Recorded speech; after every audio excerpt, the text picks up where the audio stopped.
भगवान विष्णु के अवतार श्री राम का नाम कौन नहीं जानता है। रामायण महाकाव्य के रचयिता महर्षि वाल्मीकि ने अपने ग्रंथ में लिखा है कि भगवान श्री राम में वैदिक सनातन धर्म की आत्मा कहे जाने वाले सभी गुण विद्यमान हैं। भगवान राम को पुरुषों में सबसे उत्तम पुरुष अर्थात मर्यादा पुरुषोत्तम भी कहा जाता है।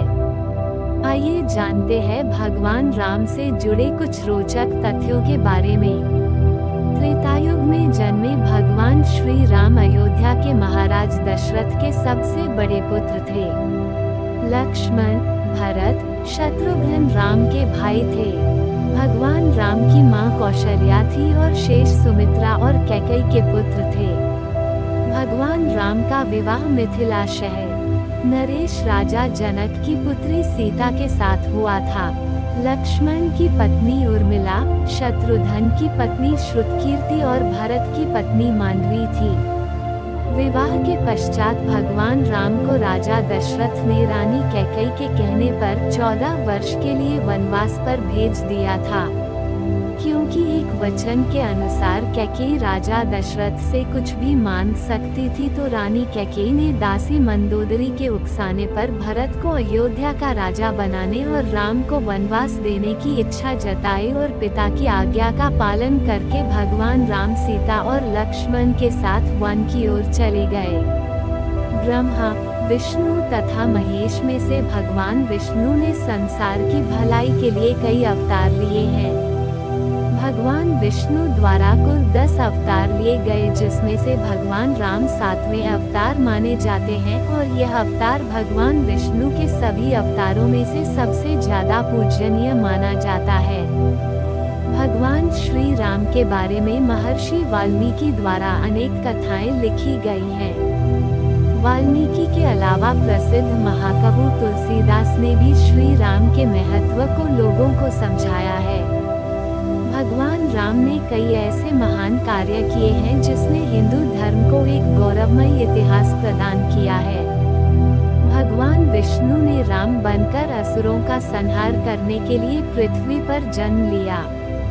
भगवान श्री राम ने मात्र घटाव पितृ भक्ति के चलते अपने पिता राजा दशरथ के एक आदेश पर 14 वर्ष तक वनवास काटा। कर्तव्य परायणता के जो उदाहरण भगवान राम ने प्रस्तुत किए वह बाद में मानव जीवन के लिए मार्गदर्शक बन गए। भगवान राम अपनी प्रजा को हर तरह से सुखी रखना चाहते थे।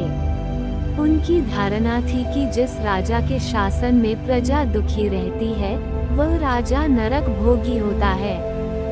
महाकवि तुलसीदास जी ने रामचरितमानस में राम राज्य की विशद चर्चा की है। माना जाता है कि अयोध्या में 11,000 वर्षों तक भगवान राम का दिव्य शासन रहा।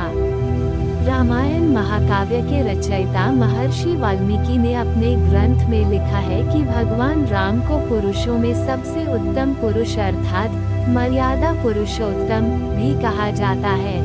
राम एक कुशल और प्रजा हितकारी राजा थे। राम महाकवि तुलसीदास जी ने रामचरितमानस में राम राज्य की विशद चर्चा की है। माना जाता है कि अयोध्या में 11,000 वर्षों तक भगवान राम का दिव्य शासन रहा। आदिवासियों के भगवान श्री राम।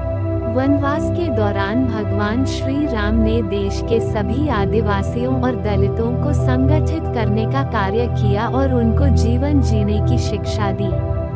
उन्होंने देश के सभी संतों और उनके आश्रमों को राक्षसों, दैत्यों के आतंक से बचाया था। अपने 14 वर्ष के वनवास के दौरान भगवान राम ने भारत की सभी जातियों और संप्रदायों को एक सूत्र में बांधने का कार्य किया।